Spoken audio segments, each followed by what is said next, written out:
we saw what happened in the 12-day war. When 500 missiles were fired at Israel, 10% of them penetrated our missile defense systems. Now imagine that's 3 times that number. It's a question, do you wait for that to happen, or do you neutralize the threat preemptively? And I think that preemption today is a word we need to start to get used to.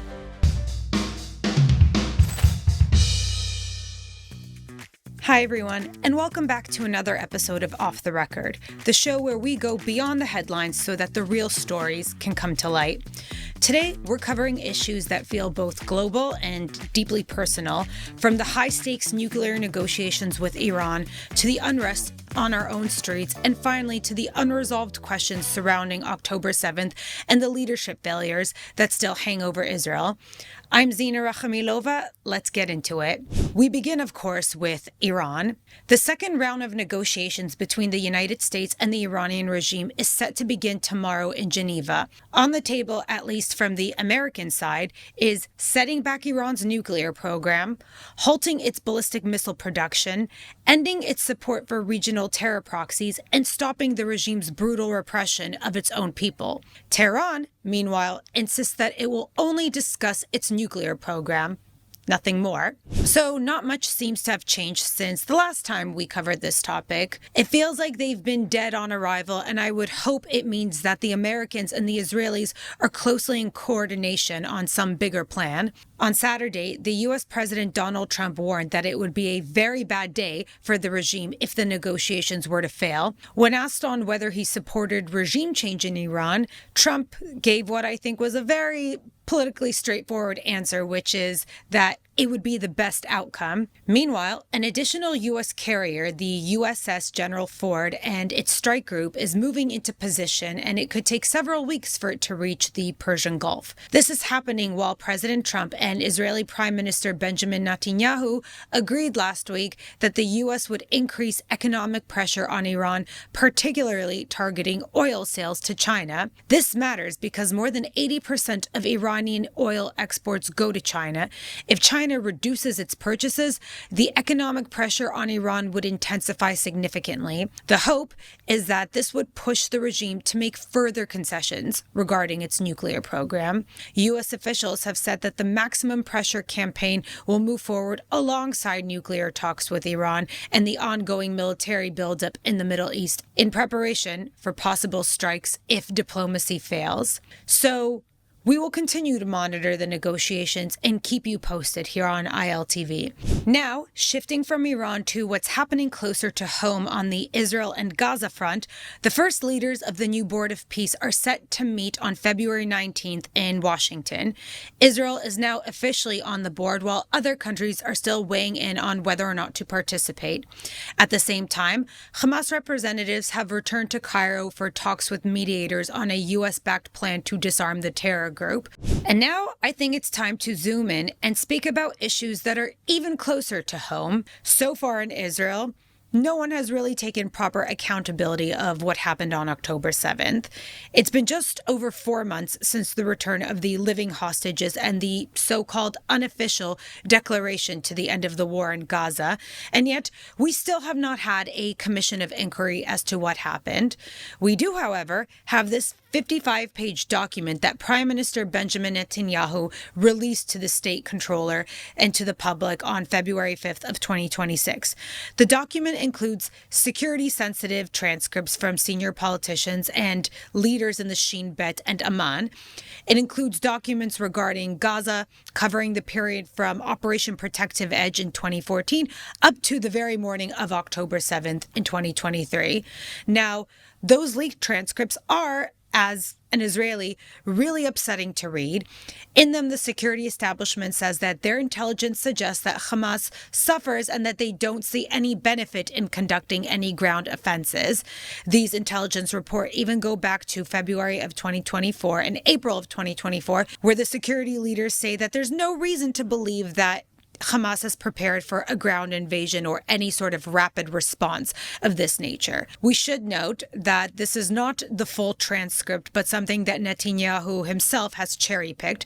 And it's all deeply unsettling. And without a proper commission, I'm not sure how we can move forward from all of this. With us today to make sense of all of this is Yaakov Katz. Yaakov is an American-Israeli journalist, an author, and the former editor-in-chief of the Jerusalem Post. He's a longtime military and defense correspondent and has covered Israel's security establishment, regional conflicts, and the U.S.-Israel relations for over a decade. Yaakov's most recent book, titled While Israel Slept, goes into detail of everything leading up to the surprise attack on October 7th and the devastating consequences that followed. Yaakov, thank you so much for joining us today. Great to be with you, Zina. So, given that you have years of experience covering the long-standing history of Israel's security establishment, I want to ask you what your experiences were on October 7th. Were you shocked? Were you surprised to see the level of devastation and the level of security failure that we saw on that day? Well, I think 100%, like the rest of the country. I think everyone was surprised by the just great level of what Hamas was capable of doing, how it took Israel completely by surprise, how it had free reign of southern Israel for hours until the Israeli military was able to regain control of the kibbutzim and just the general area. How many people, the scope of how many people were massacred that day, the crimes that were committed against them, the number of just 251 people who were abducted into the Gaza Strip, and things that we never thought would be possible, but also coming from Israel's weakest enemy. And the idea that this could happen, it did a few things. On the one hand, what I think it did for a lot of Israelis, it created a sense of vulnerability that we have yet to fully recover from, even now, 2.5 years almost later.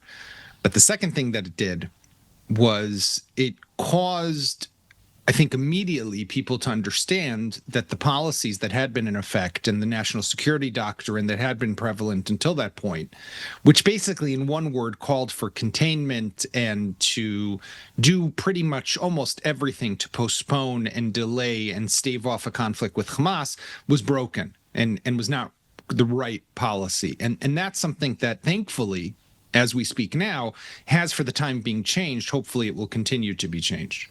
So in your most recent book, you talk about all the details that were leading up to the massacre and everything that Israel had missed, just even hours before Hamas invaded Israel. So can you walk the audience through the sort of bullet points of everything that led to the massacre and everything that we missed?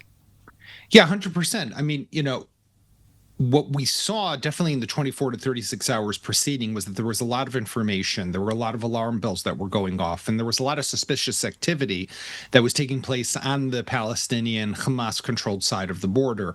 There's the famous story of the SIM cards that were replaced Palestinian SIM cards, and in their place were put Israeli SIM cards, and Israel saw this, but didn't know, is this an indication of the fact that maybe an attack is coming? Because then they would want to have communications capability on the other side of the border, or is it just the annual exercise of testing out SIM cards because they had done so pretty much around the same date the year prior? Israel saw throughout the night that they were uncovering rocket launchers underground that would indicate maybe they're planning a rocket attack. They saw them preparing underground bunkers for their top Hamas commanders, but it was really, everything got stuck into this conversation and this debate. And we spoke to a lot of the IDF officers who were on these calls throughout the night, including members of the Shin Bet, the Israel Security Agency. The debate was pretty much, we assume that Hamas does not want war. That was the prevalent theory and the intelligence assessment at the time. Hamas doesn't want war. They're scared of war. They want economic prosperity. They want to have more money allowed into Gaza. They want more workers allowed into Israel to bring money into Gaza. Why would they want a war? And therefore, this probably is a drill. And if it's not a drill, then at the very most, it's a small-scale incursion, which we'll be able to deal with the number of people that we have along the border, and our intelligence will give us the heads up if something, even God forbid, is to happen. That was a complete breakdown of everything. So the what we would call the misconceptia, just the idea, this paradigm or this theory that Hamas was deterred and did not want war, proven wrong. The idea that it was something small, proven wrong.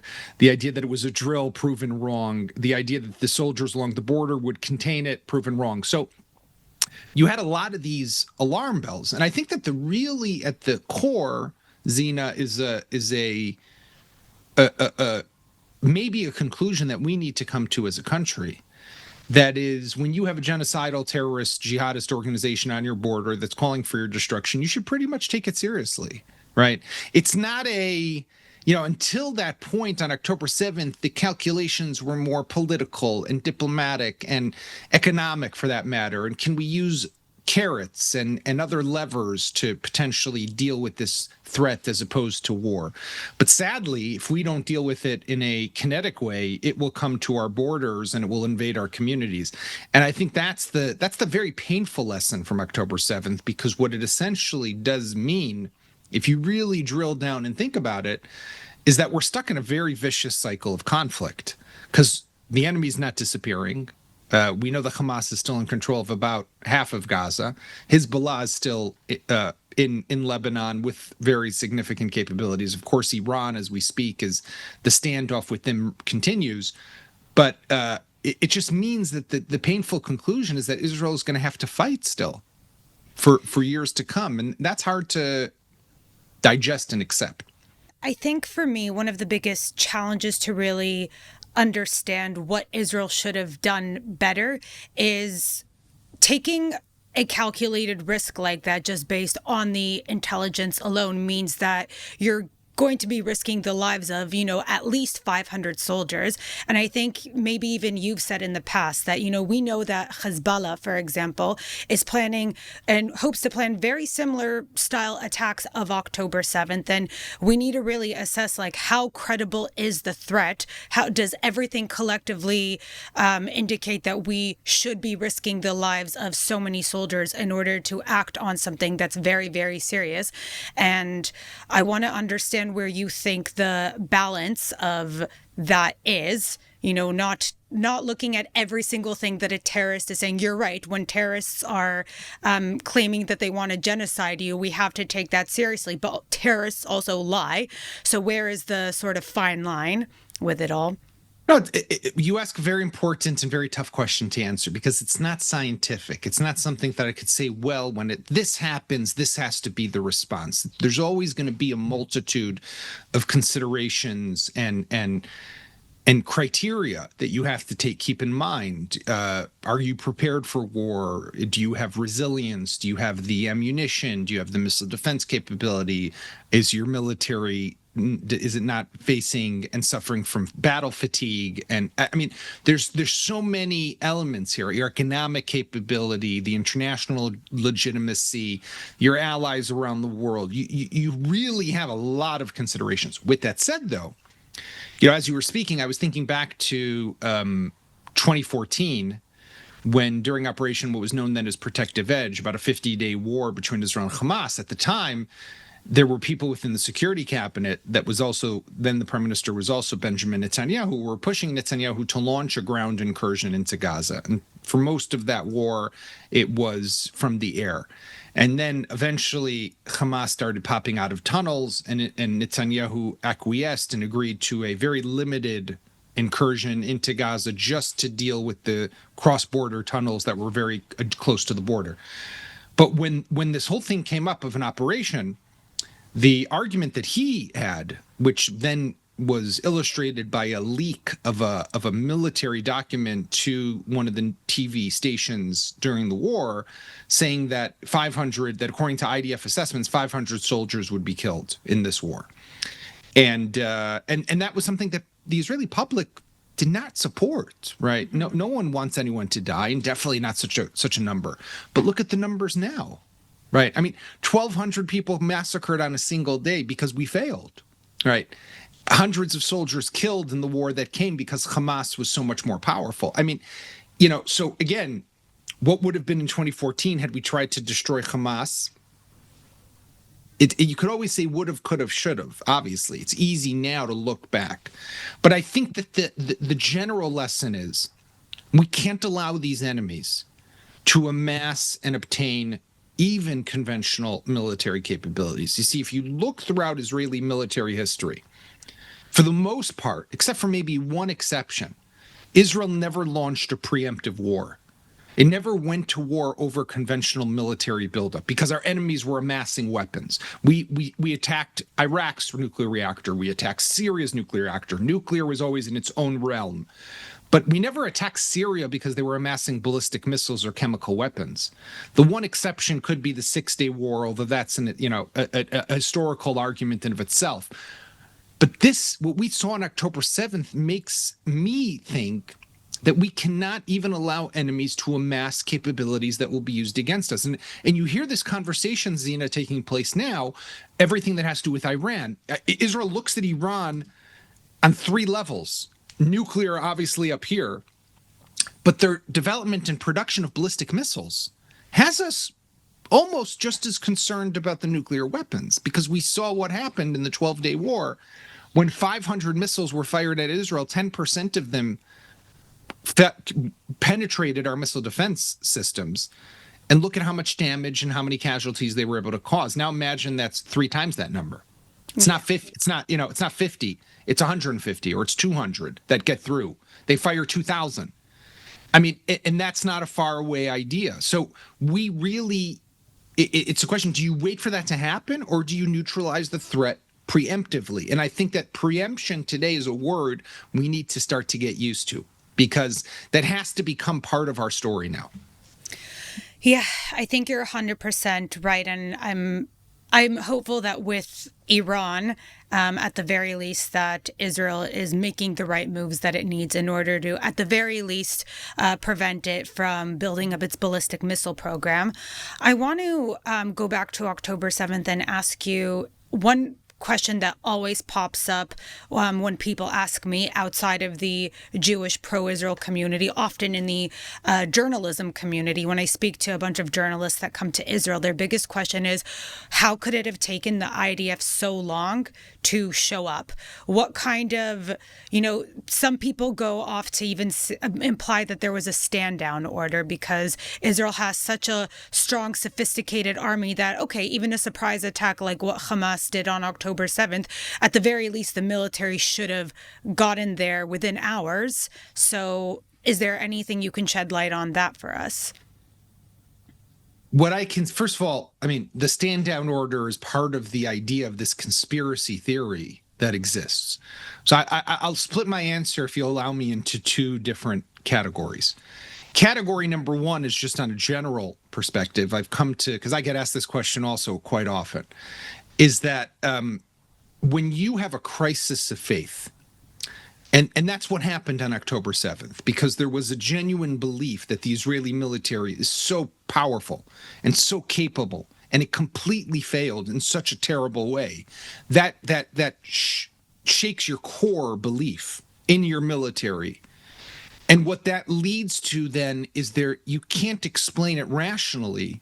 So you go to a conspiracy theory. There was a stand down order. There was a mole in the inside. Somebody pressed a button. Someone shut off a system. You go there because rationally it's hard to explain these things. If we imagine belief in God, when something good happens, you say it's because of God. When something bad happens, you say it's God punishing me. There's a similar way to look at this too. These are belief systems, and when they crumble, you have to somehow rationalize it. So that's where conspiracy theories come from. I completely dismiss them because they're unfounded. There's no evidence of them. And I don't think they're true, as somebody who has investigated this and spent countless hours, but also not just me. No one else has found any evidence of it. What unfortunately happened, now to the specifics, this was, like we said before, Zina, this was a complete, utter breakdown of everything. Now let's remember what happened. Hamas's attack was extremely sophisticated, if low-tech in nature, but sophisticated in the execution. What do I mean by that? They had studied the IDF deployment on the border. They had studied the IDF positions. They knew what to attack. They knew how to neutralize the communications and the sensors on the border.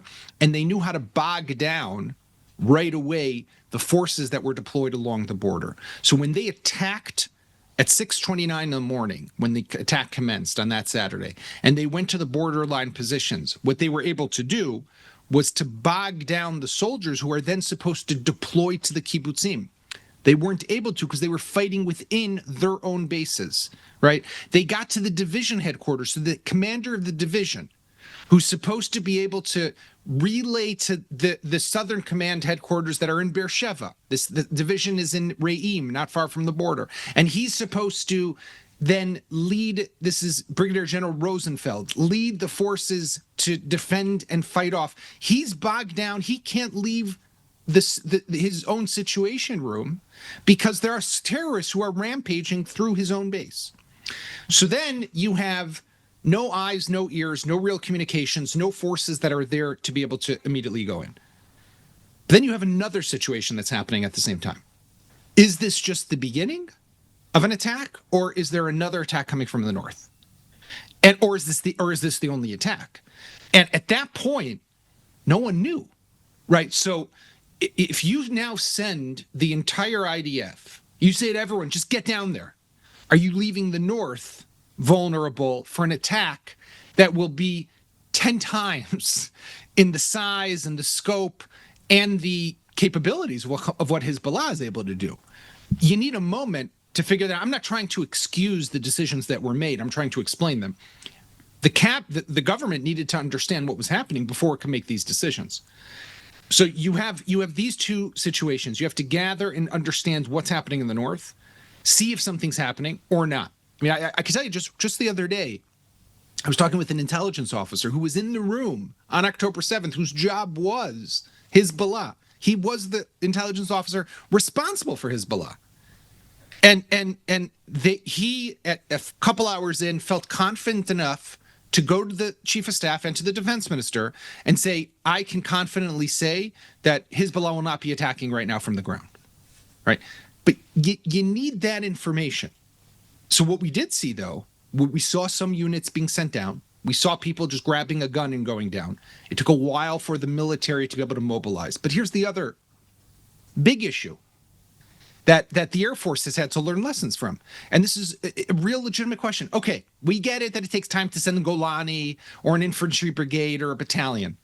Why couldn't you take 2 Apache longbow attack helicopters, throw them about the border? They have the rapid fire cannon under their fuselage, under the belly of the helicopter, and just anyone coming across the border mow down. I mean, why couldn't we do that? Wasn't there a concern about hurting hostages? There were concerns about hurting hostages, but this was I'm talking even before they grabbed the hostages. And I think that the issue here was that, and again, this is something that the military has changed. If you saw just a week or two ago, the IDF announced it is purchasing a whole new batch of attack helicopters. It's changing the whole way it uses the attack helicopters. The Air Force was not functioning as an entity that knows how to operate when it comes to ground attacks on its own. It needs someone there to tell them, attack here, attack there. This is the enemy. It doesn't know how to function in that way. Now you could say, well, adapt. Right. They should have adapted. I mean, so again, there were all these mistakes that were happening. And the way I look at it, it is tragically the perfect storm of everything that could have gone wrong. I mean, we could fast forward and keep going into how the people of Kfar Aza and Kibbutz Be'eri are fighting for their lives. They're holed up inside their homes. And when they finally are evacuated, they see there's hundreds of soldiers standing at the kibbutz gate and they didn't go inside. Why did they not go inside? And, I mean, something was very broken that day in the entire chain of command, in the entire functioning of the military. And this is something that the IDF has really spent a lot of the last 2 years studying, learning, reforming, implementing. But, you know, it's really the great tragedy that it is. It really is. And, you know, on that note, I know that the IDF has conducted its own sort of internal inquiry on everything that they did wrong, and that was published a while back, I believe. But it has been, you know, the unofficial end of the war, according to President Donald Trump, even though Hamas has not yet disarmed. And we ourselves in Israel have not had an official state commission of inquiry. I want to ask you, why do you think that is? That's politics, Zina, unfortunately. we need, in my view, it is existential to have a state commission of inquiry, to be able to learn the lessons of what went wrong, to implement them, to study them. Mostly, I think that, yes, accountability is super important. I believe that our culture of accountability in our country is rotten. But I put that aside because even what's more important for me is to learn what went wrong, to make the reforms and implement the lessons so that this doesn't happen again, because it will happen again. I mean, we will be caught by surprise. There will always be strategic surprises. And we need to have in place safeguards and protection and processes in the relationship between the political echelon and the defense establishment and our intelligence agencies. So to prevent these things from happening, and if they do happen, for those safeguards to kick in. The Prime Minister is refusing to establish a state commission of inquiry and using excuses of the Supreme Court, because under Israeli law, when you establish a state commission of inquiry, which is what we had, for example, after the Yom Kippur War of 1973, it's what we had after the Meron disaster, when 40-something Jews were trampled in the worst civilian disaster in our country's history. It's what you have when you have great failures, what you had after the assassination of Yitzhak Rabin back in 1995. The Prime Minister is saying, I can't do this because the Supreme Court is biased, it's left-wing, it's against me, it just wants to topple a right-wing government. That narrative has taken hold within his camp and within his support base. And he's using that, though, as an excuse, in my opinion, because he does not want to establish a commission of inquiry, because I think he knows what it will discover. And it will discover, by the way, does make sense, is that the person who's been Prime Minister pretty much uninterrupted since 2009, right, is the person who set the policy, is the person who dictated what the approach should be towards the Gaza Strip, and he is responsible overall. He doesn't want to be held responsible. He wants to remain in office. He wants to continue to run in the next election. And as a result, he's preventing the establishment of an inquiry that we need for the continued existence and resilience of this country. So speaking of the Prime Minister, a couple weeks ago, he released a 55-page document that essentially implicates many, many, many other people. Like, some of the things, when I read some of the things coming out of the document, on a personal level, I'm so angry because it seems that there's a lot of people who are making terrible decisions, and we're giving advice that reiterates everything that you said, this policy of containment, this assessment, literally even like just weeks before October 7th, even days at times, there was the belief that Hamas had no interest in infiltrating Israel or committing some sort of large-scale attack. So can you shed light on this document and essentially some of the things that it reveals and your overall opinions on it? Look, the document was very troubling to read, because in the document, the Prime Minister Netanyahu lays out a claim and a narrative that he was the one who actually wanted to be more aggressive. He was the one who actually wanted to do more against Hamas, but it was everyone else who wanted containment. It was the other ministers in his security cabinets. It was the heads of intelligence. It was the heads of the Shin Bet. It was the heads of the IDF. Everyone but him. And it's just a complete false narrative and fabrication, right? You look at, I'll give you one example that just jumps out at you, because I was reading this document and it's dumbfounding. There's one in there where he even just contradicts himself, right? We mentioned before 2014 Operation Protective Edge. So he writes in this document, he brings quotes from different meetings that he convened, intelligence gatherings and security cabinet meetings, where he quotes from different ministers who he tries to weave together a story that they were the ones who didn't want an operation, but he actually wanted an operation against Hamas. But the thing is that he contradicts himself, because in his own autobiography, which he wrote and which came out in 2021, he tells there about 2014 that Naftali Bennett and Avigdor Lieberman, two of his political rivals, wanted a ground invasion, and he said no because he knew that it was a mistake and we didn't need soldiers to die and there was no reason to do it. And we had to stay focused on Iran. So which is it, Bibi? I mean, which one, right?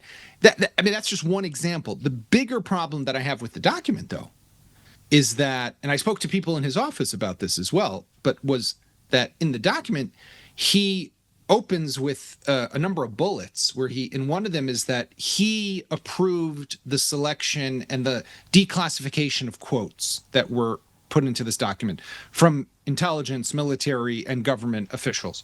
Now, security cabinet meetings, Zina, and definitely military consultations are classified, right?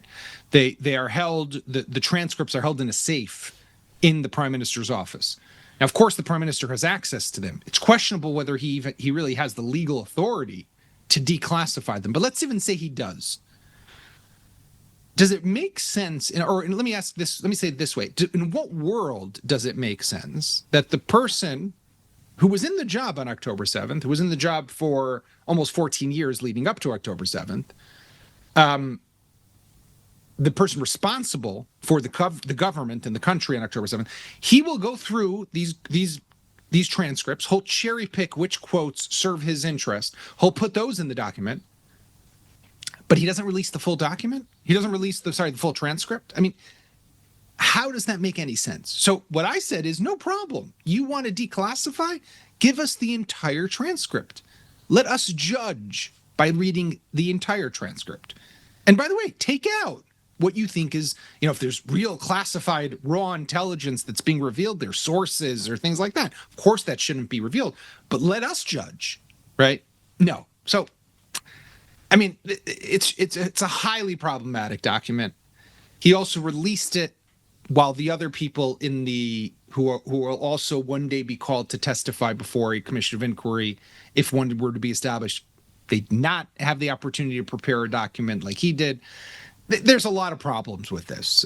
These are just some of them. So I mean, I'm deeply disturbed by it, and it just goes to show me, unfortunately, that this is not about a quest for the truth or an attempt to correct mistakes and reform.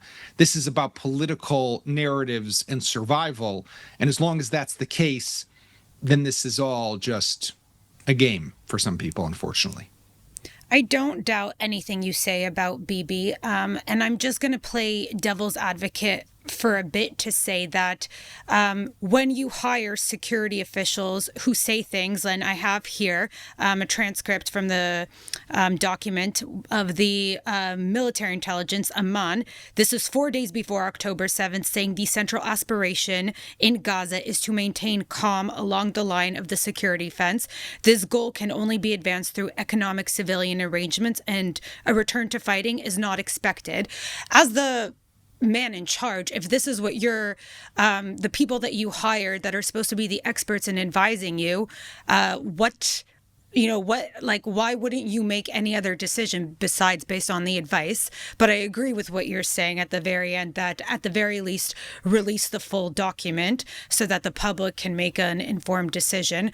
I do want to ask you about tunnels, because you mentioned that Hamas had never actually invaded. The biggest thing that this document says was that they were very much concerned that Hamas would infiltrate through tunnels. And then on October 7th, the tunnels were the one things that they didn't invade from. There was really, really, no fear at all that there was going to be some sort of ground invasion or that there would be breaches within the fence. So I want to ask you about that, because how could we have made such a miscalculated risk like that? But don't get me wrong. Everything I said before, the criticism of Netanyahu's document is not meant to absolve even the slightest bit the complete and utter failure of the intelligence establishment and of the military, right? They completely failed. What I look at this, you see, the way I look at it is this is a complete failure by everyone, right? Every prime minister who had been in this position, so that includes Netanyahu, it includes Naftali Bennett, it includes Yair Lapid, every defense minister, every chief of staff, every head of the Shin Bet, everyone failed here, right? They misread the enemy. They didn't have the intelligence. They didn't have the correct operational response. The whole policy that was put into effect of keep Hamas contained, use the Qatari cash that Netanyahu orchestrated to be sent every month to Gaza, which quickly we discovered as a country that they were using also to fund terrorist activities. And we did not stop that money from being transferred every month into Gaza. I mean, there's so many layers to this failure, right? So it's not that, oh, it's just Bibi and it's not these guys. It's all of them, right? The issue here, though, is when we think of accountability and responsibility, is okay. If that's the case, then how does it make sense that everyone in the military is gone? Everyone in the Shin Bet is gone. The defense minister is gone. The chief of staff they've all been replaced. But the people who don't step down is anyone from the cabinet. No one from the government, not the prime minister, not any of his ministers. And that's a little troubling, as if this is not about them when it is about them. So this is not at all to absolve anyone. This is to actually call for a complete culture of accountability. The military completely failed. There's no that document and those quotes. I know those quotes myself also. I know about that meeting that took place just a few days before, during the holiday of Sukkot. Netanyahu at that meeting met with the security chiefs. They looked at all the different fronts. Gaza was perceived to be quiet. The idea that Hamas wanted quiet, wanted economic prosperity was an accepted idea by everyone.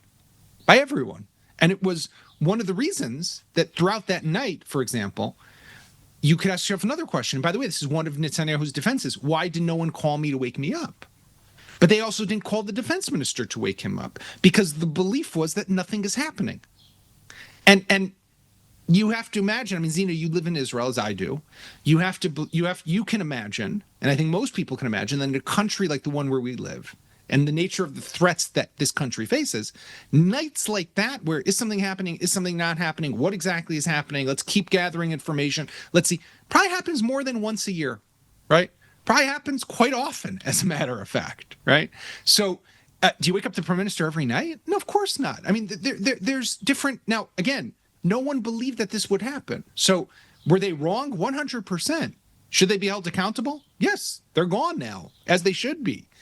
But I just think that the way this is going about, this is not how you get to the truth. This is not how you fix a problem. This is not how you ensure that we are better prepared the next time. This is politics. This is a sandbox that we're playing in that is not about the real essence, which is how do we make the situation better? Yeah, well, I want to thank you first off for letting me ask these very tough questions. And my final one with you will be, given the fact that there is now going to be this board of peace, what moves do you think Israel needs to take, in addition to a commission of inquiry, to ensure the safety and the long-term safety and security of this country? Well, first of all, I'd like to know what is the strategy? And what is the vision? And what do we want to see happening here? I don't think we fully understand or know or have articulated exactly what it is that we would like to see. The Board of Peace and the Trump 20-point plan is very ambitious. And I want to be optimistic and hopeful that it has a chance to succeed. But the disarmament of Hamas is a clear necessity, without which it's very hard to imagine how the two main objectives behind this plan will ever be met. Objective number one, from my perspective at least, is that Israel has security. Objective number two, which is tied directly to objective number one, is that the people of Gaza, the Palestinian people, have prosperity and have a life and a future and hope. Right now, we neither have security and they don't have prosperity. Now, for both of those things to happen, we need Hamas to disarm. And Hamas is not disarming. So unless there's some magic trick or wild joker card up the sleeve of Donald Trump, and maybe there is, I really don't reject that possibility because of what they've succeeded in doing until now.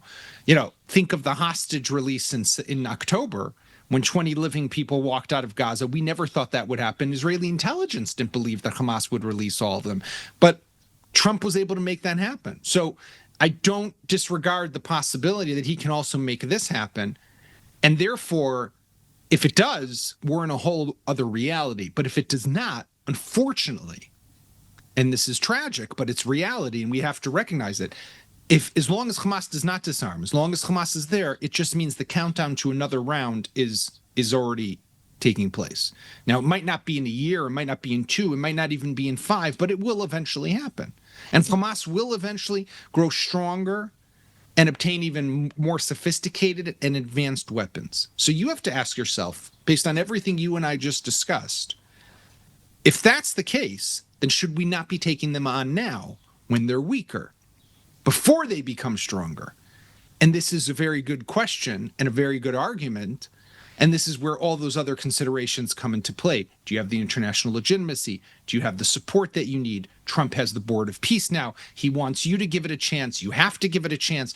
So there's a lot of other factors here. But ultimately, Hamas not disarming means that none of this will work.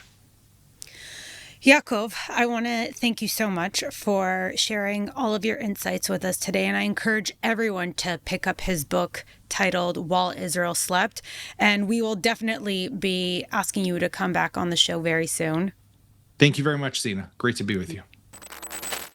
We hope you enjoyed that discussion. And what's become very clear from this conversation for me is that October 7th was not the result of one missed warning or one bad decision. It was the result of years of assumptions, internal debates, and serious miscalculations across multiple government and security institutions. And that's precisely why a state commission of inquiry matters. Not to assign blame for the sake of punishment, not to settle some political score, but to restore public trust, to create clarity, and to ensure that what happened can never happen again. Israel is a resilient country. We've survived wars, terror waves, and existential threats. But resilience does not mean avoiding the hard questions. It means confronting them head on. And if Israel demands accountability from its enemies, it must also demand accountability from itself. That's it for today's episode of Off the Record. I'm Zina Rakhamilova. Thank you so much for joining us, and we'll see you again next time.